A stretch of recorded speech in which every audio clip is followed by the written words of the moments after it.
नमस्कार, अजय चतुर्वेदी। चर्चा आज भी संविधान पर ही होगी। लोकसभा में 2 दिन संविधान पर चर्चा हो चुकी है। प्रधानमंत्री लोकसभा में विपक्ष की बातों का जवाब दे चुके हैं और उन्होंने उस दौरान क्या क्या किया है, प्रधानमंत्री ने अपने 1.5 घंटे के भाषण में किस तरह से सदन को और पूरी देश की जनता को गुमराह किया है, उसका खुलासा बड़े सलीके के साथ आज राज्यसभा में जब संविधान पर चर्चा की शुरुआत हुई तो कांग्रेस अध्यक्ष और राज्यसभा में विपक्ष के नेता, प्रतिपक्ष के नेता मल्लिकार्जुन खड़गे ने की। मैं एक शेर राहत इंदौरी साहब का पेश करता हूं। ये वो शेर है जिससे कि आज संसद में, राज्यसभा में मल्लिकार्जुन खड़गे ने अपने भाषण का समापन किया। जहां से गुजरो धुआं बिछा दो, जहां से गुजरो धुआं बिछा दो, जहां भी पहुंचो धमाल कर दो। तुम्हें सियासत ने हक दिया है, तुम्हें सियासत ने हक दिया है, हरी जमीनों को लाल कर दो, हरी जमीनों को लाल कर दो। अपील भी तुम, दलील भी तुम, गवाह भी तुम, वकील भी तुम। जिसे भी चाहो हराम लिख दो, जिसे भी चाहो हलाल कर दो। ये पंक्तियां राहत इंदौरी साहब की हैं। इन्हें आज सुनाया राज्यसभा में मल्लिकार्जुन खड़गे ने है, लेकिन ये पंक्तियां आज इस देश की सियासत पर सटीक बैठती है। मित्रों, शनिवार को प्रधानमंत्री नरेंद्र मोदी ने जब सारा कुछ संविधान पर चर्चा हो चुकी थी लोकसभा में, तो अंत में पहुंचे और 1.5 घंटे तक उन्होंने पंडित नेहरू का काला चिट्ठा खोल डाला। काला चिट्ठा, पंडित नेहरू का काला चिट्ठा। और जो जो चीजें उन्होंने कही, खड़गे साहब और राज्यसभा के सभापति जगदीप धनखड़ साहब के शब्दों में वो असत्य था। जगदीप धनखड़ साहब का नाम मैंने इसलिए लिया कि अपनी बातों को रखते हुए खड़गे साहब ने झूठ कह दिया था तो उन्होंने टोका। हालांकि वो जब निर्मला सीतारमण लाई कह रही थी तो वो उनको याद नहीं आया, शायद न सुन पाए हों, या लाई का कई शब्द, कई अर्थ हो सकते हों, वो मैं नहीं जानता। लाई कहने के लिए छूट है, झूठ कहने के लिए छूट नहीं है संसद में। वो असंसदीय है। लाई संसदीय है, झूठ और असंसदीय है। खैर, आज उस दिन जिस तरह से उन्होंने गुमराह किया प्रधानमंत्री जी ने, असत्य बोल करके, हालांकि इस तरह की बातें वो अक्सर किया करते हैं। जब गुरु नानक देव, कबीर, रैदास और गोरक्षनाथ जी को एक साथ बिठा करके एक मीटिंग करा सकते हैं, जिनका जन्म ही अलग अलग काल में हुआ हो, तो उनसे इस तरह की बातें अगर कुछ बोलते हैं तो उससे कोई इनकार नहीं करना चाहिए, उसे स्वीकार कर लेना चाहिए, क्योंकि वो हमारे देश के प्रधानमंत्री हैं। उन्होंने आज खड़गे साहब ने कहा कि प्रियम्बल पर सवाल उठाया गया संविधान के। उन्होंने कहा कि ये सब इसलिए है कि राष्ट्रीय स्वयंसेवक संघ यानी कि आरएसएस, जनसंघ और आज की बीजेपी, वो इस संविधान को चाहती नहीं थी। ये संविधान जब लागू हुआ, जिसे आत्मसात किया गया, तभी आरएसएस के मुखपत्र ऑर्गेनाइजर ने सीधे सीधे लिख दिया था कि इसमें कुछ भी नहीं है, भारतीय कुछ भी है ही नहीं, भारतीय संविधान में भारतीय कुछ है ही नहीं। वो लोग जो तिरंगे झंडे से नफरत करते हैं, जो अशोक चक्र से नफरत करते हैं, जिन्हें संविधान से नफरत है, वो संविधान, वो तिरंगा, वो अशोक चक्र जिसे डॉक्टर भीमराव अंबेडकर, महात्मा गांधी, पंडित जवाहरलाल नेहरू ने स्वीकार किया, तैयार किया, और ये लोग संविधान की प्रति के साथ साथ ही, तिरंगे के साथ साथ ही डॉक्टर अंबेडकर, महात्मा गांधी, जवाहरलाल नेहरू के पुतले जलाते हैं उसी दिन जिस दिन इसे स्वीकार किया गया। इतना ही नहीं, ये वो लोग हैं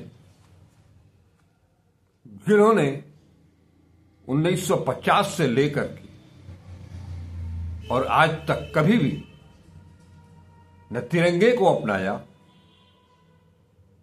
न संविधान को अपनाया। खड़गे साहब बताते हैं, ये संविधान एक दो दिन में तैयार नहीं हुआ।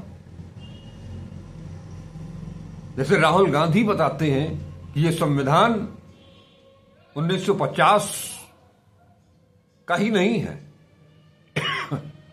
ये संविधान हजारों हजार साल पुराने अपनी देश की विरासत, अपनी देश की परंपरा, यहां के महापुरुषों की सोच पर आधारित है।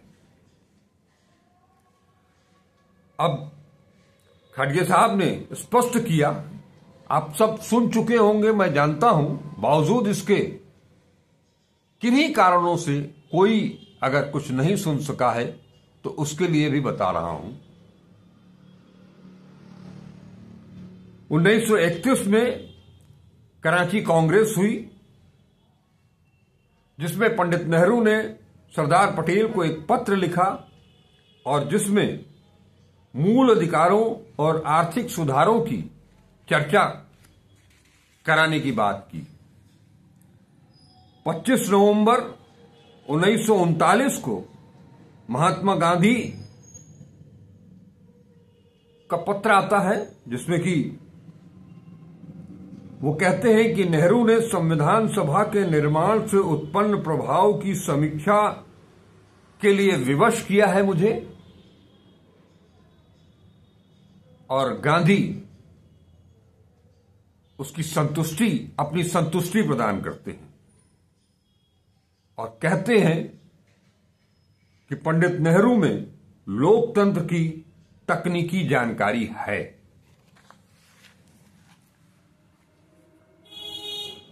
वो संविधान जिसकी प्रस्तावना में समानता, स्वतंत्रता, बंधुत्व और न्याय है,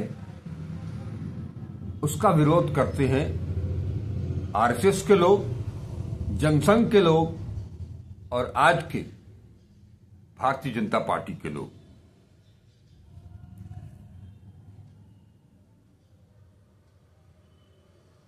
खड़गे साहब से पहले देश की वित्त मंत्री निर्मला सीतारमण ने अपना संबोधन किया था, तो उनकी चुटकी लेते हुए उन्होंने, धनखड़ साहब ने बताया कि वो ज्यादा जानकार हैं, वो जवाहरलाल नेहरू विश्वविद्यालय की प्रोडक्ट हैं, मैं तो एक म्युनिसिपैलिटी से पढ़ करके आया हुआ। आप सोच सकते हैं कि ये कितने साधारण लहजे में कितनी बड़ी चुटकी ली गई। उन्होंने किसी को गाली नहीं दिया, किसी को अपमानित नहीं किया, खुद के ऊपर, और उनका बड़प्पन देखिए, यह है कांग्रेस का कल्चर। और इसके साथ ही उन्होंने लोकतंत्र का, सम्मान करने की अपील भी कर दी और ये बताया कि आज सत्ता पक्ष जो संविधान संविधान संविधान कर रहा है, माथे से लगा रहा है, उसे अपनी पुरानी यादों को ताजा कर रहा है कि हमने जो है वो उसके 60 साल पूरे होने पर शोभा यात्रा निकाली थी, संविधान को हाथी पर रख करके शोभा यात्रा निकालने या माथे पर रख करके उसे चूमने से संविधान का सम्मान नहीं होता। संविधान का सम्मान वास्तव में इसके 50 साल पूरे होने पर अटल बिहारी वाजपेयी ने किया था, जबकि संसद में संविधान पर एक बड़ी सभा हुई थी जिसको अटल बिहारी वाजपेयी ने ही आयोजित किया था और उस दौरान वो पूरे समय तक मौजूद रहे, नौका विहार करने के लिए कहीं नहीं गए थे। खैर, खड़गे साहब बताते हैं कि 1949 में आरएसएस ने संविधान का विरोध अपने मुखपत्र ऑर्गेनाइजर के माध्यम से किया था। ऑर्गेनाइजर के संपादकीय में इसका विरोध किया गया था।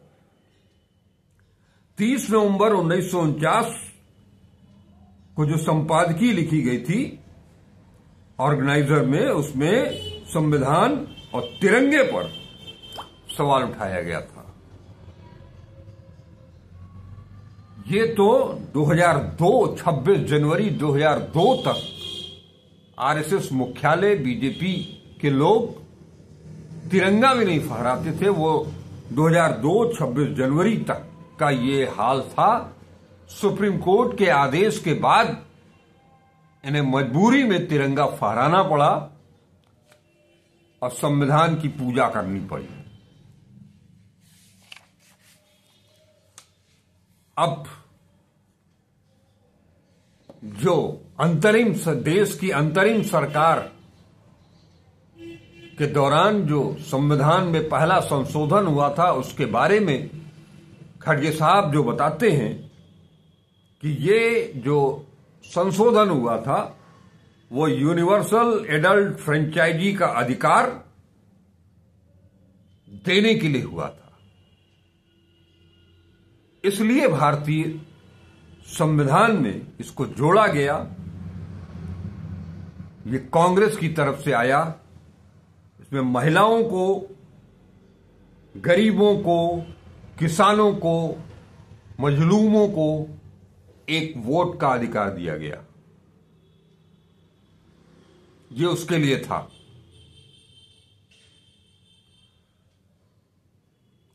उन्होंने यहां तक कहा कि जिन्हें नहीं मालूम है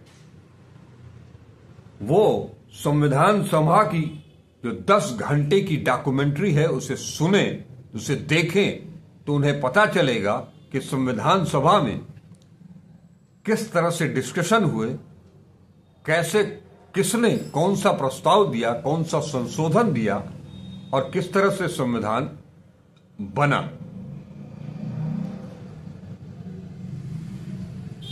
अगर इससे भी न समझ में आवे, भारत को, भारतीय संविधान को समझने के लिए 40 घंटे के पंडित नेहरू के डिस्कवरी ऑफ इंडिया को देखें और सुने।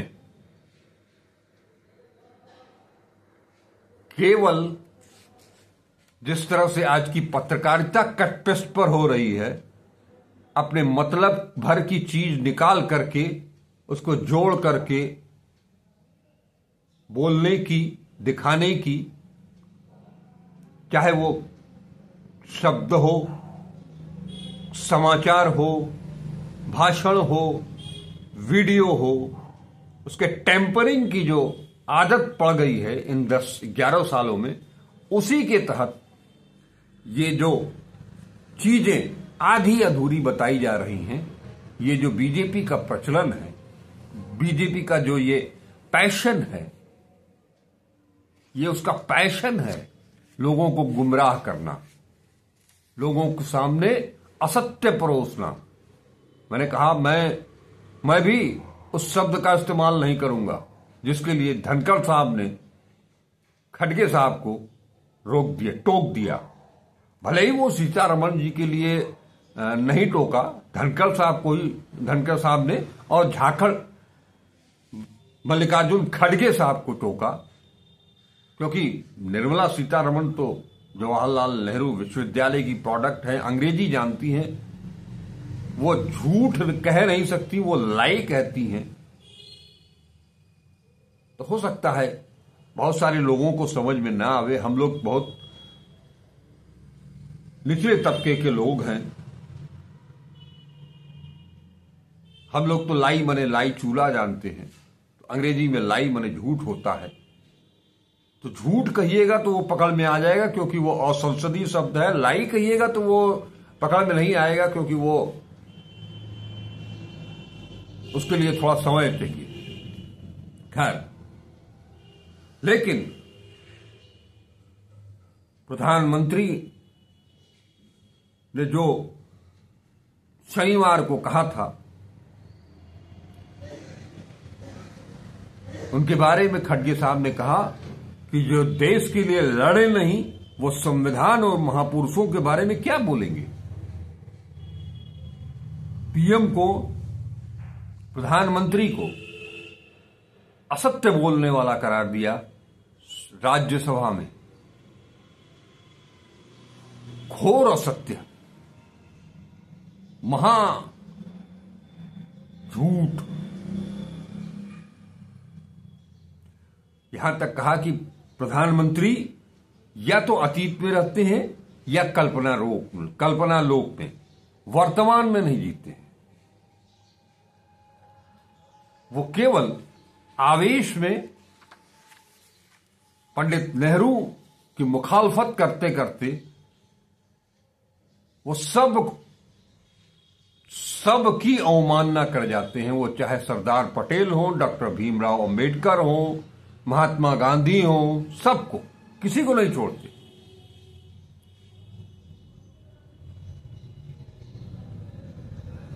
ये सही है कि 1947 से 1952 के बीच चुनी हुई सरकार नहीं थी इस देश में।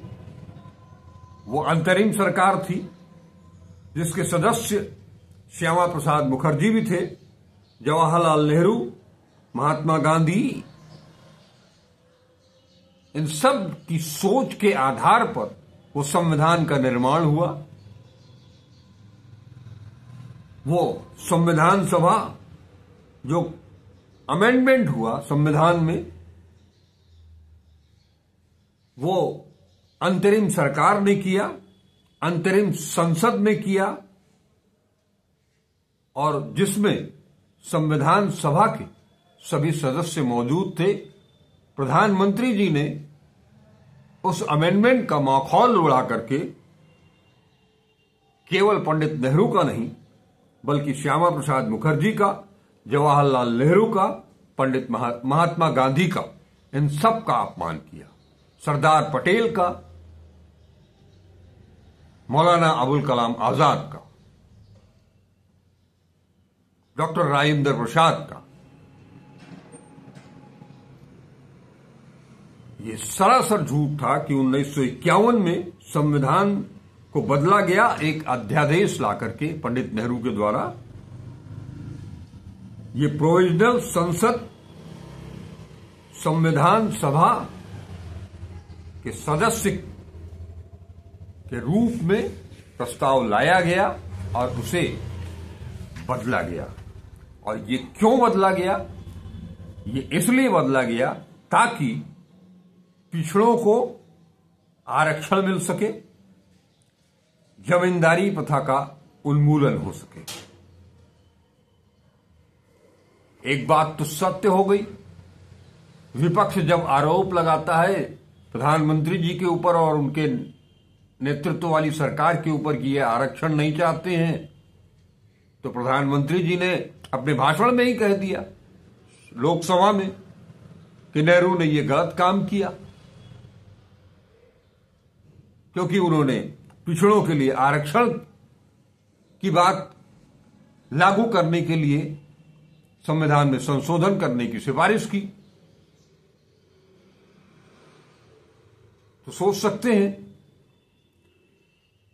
दरअसल जो सुप्रीम कोर्ट के आदेश को नकारने की बात है, उसमें मद्रास स्टेट वर्सेस चंपकम तुरियाराजन के मुकदमे में, जो कि आरक्षण के आदेश को, मद्रास स्टेट के आरक्षण के आदेश को सुप्रीम कोर्ट ने खारिज कर दिया था, इसलिए यह अध्यादेश लिया करके आरक्षण को बहाल करने के लिए, उसकी संवैधानिक व्यवस्था देने के लिए यह अमेंडमेंट किया गया।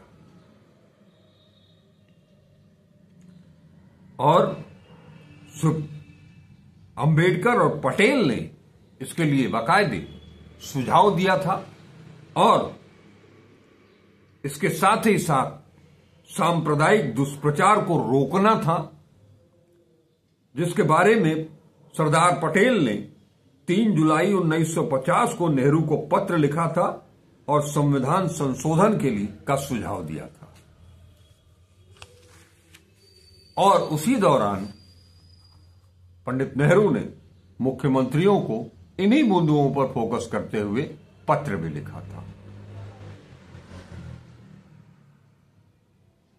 ये सारी असत्य बातें करके पूरे देश को, संसद को गुमराह किया प्रधानमंत्री ने। लिहाजा खड़गे साहब ने राज्यसभा में मांग की कि वो राज्यसभा और लोकसभा में माफी मांगे और देश से माफी मांगे।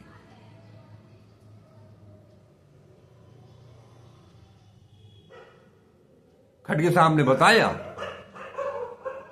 कि इन सुझावों, इन अमेंडमेंट्स के लिए के समर्थन में, उसकी रक्षा करने के लिए 2 घंटे तक डॉक्टर अंबेडकर संसद में डटे रहे। भूमि सुधार, गरीबों, किसानों को जमीन दिलाने की अगर पहल पंडित नेहरू ने की तो वो सही थे, या आप सही हो जो आप उनसे जमीन छीनने की बात करते हो, जैसे कि धारावी की जमीन छीन करके अपने मित्र उद्योगपति को देने की वकालत करते हो आप। पंडित नेहरू ने जमींदारी उन्मूलन के जरिए गरीब किसानों को जमीन दिलाने की पहल की थी। ये देश हित में है या देश के विरोध में है, या कांग्रेस के पक्ष में है, नेहरू के पक्ष में है, या नेहरू परिवार के पक्ष में था, ये आप लोग तय कर लीजिएगा।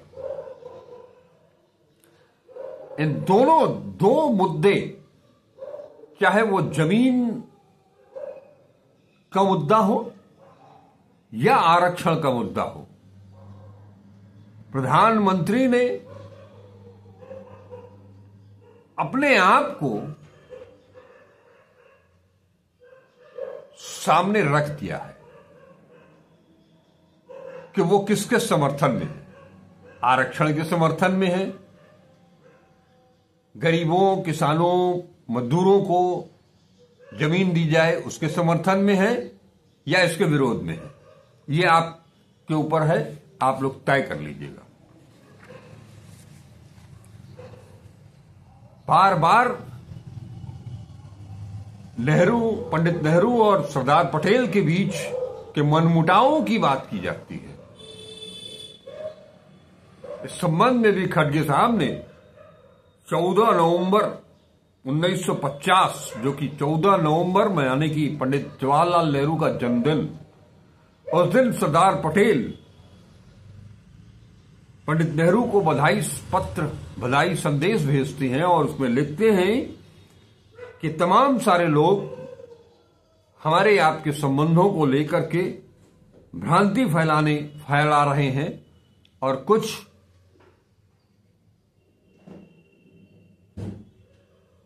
लोग उस पर विश्वास कर लेते हैं,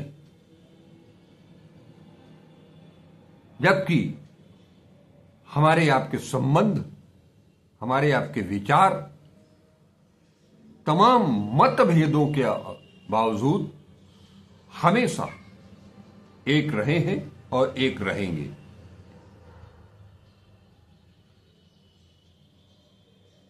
अब आप एक और उदाहरण भी दिया खड़गे साहब ने कि जब तिरंगा और संविधान को आत्मसात कर लिया गया तो बॉम्बे रेलवे स्टेशन पर जब तिरंगा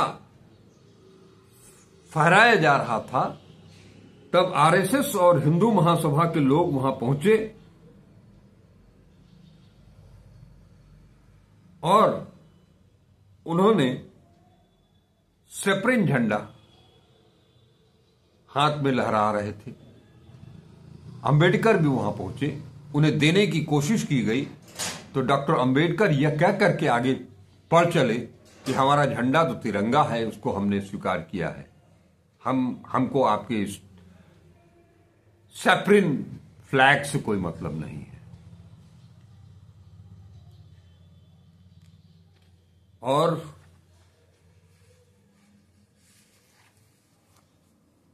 डॉक्टर अंबेडकर बार बार इस बात के लिए कांग्रेस को और तत्कालीन कांग्रेस के पदाधिकारियों को बधाई देते हैं और कहते हैं कि मुझे आश्चर्य होता है कि संविधान सभा जिसका कि ड्राफ्टिंग कमेटी का जो प्रेसिडेंट उनको चुना गया वो कांग्रेस के बहुमत वाली सभा ने चुना,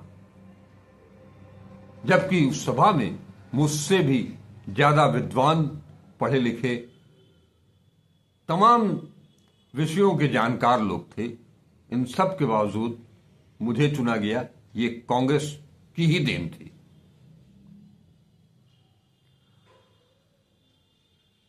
और उन्होंने बताया कि जो 42वां संशोधन हुआ अनुच्छेद 15 भेदभाव को रोकने के लिए किया गया। 51A फंडामेंटल ड्यूटी भी बताई गई। क्या यह गलत था? संविधान के तहत बुनियादी कर्तव्य क्या है यह बताना गलत था?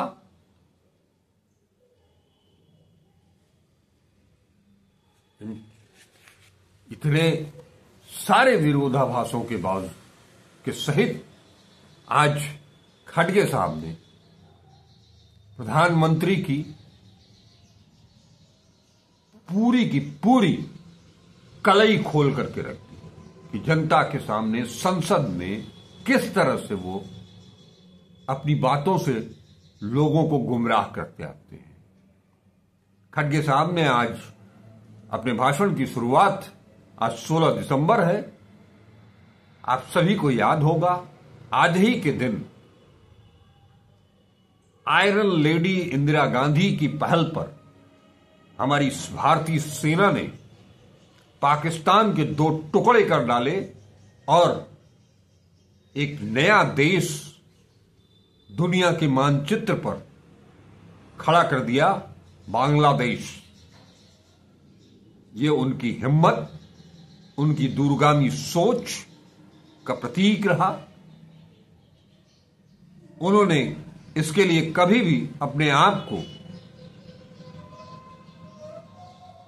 खुद को महामानव नहीं बताया।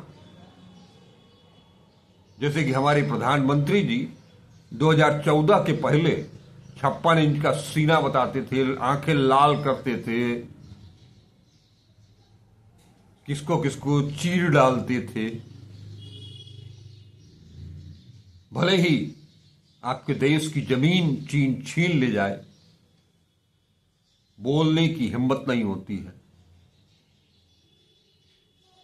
और खड़गे साहब ने आज भरे सदन में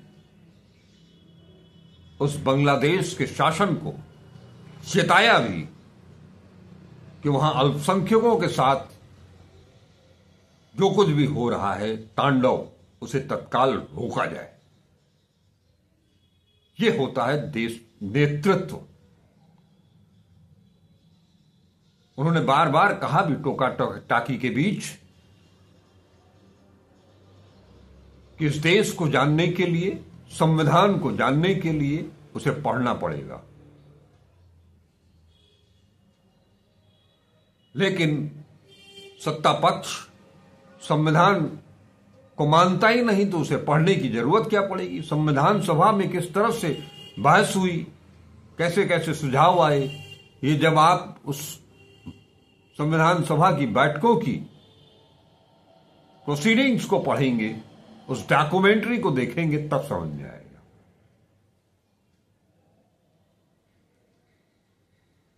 खड़गे साहब ने तो बाकायदे उपराष्ट्रपति और राज्यसभा के सभापति जगदीप धनखड़ साहब को यह राय भी दी कि कभी आपसे अगर वो मिले तो उन्हें बताइएगा कि एक बार संविधान को पढ़ लें। आप सब भी संविधान को पढ़ें और अपने हक को, अपने अधिकार को, अपने कर्तव्यों को जानें। हम कल फिर मिलेंगे संविधान पर चर्चा के साथ। नमस्कार, डॉक्टर अजय चतुर्वेदी।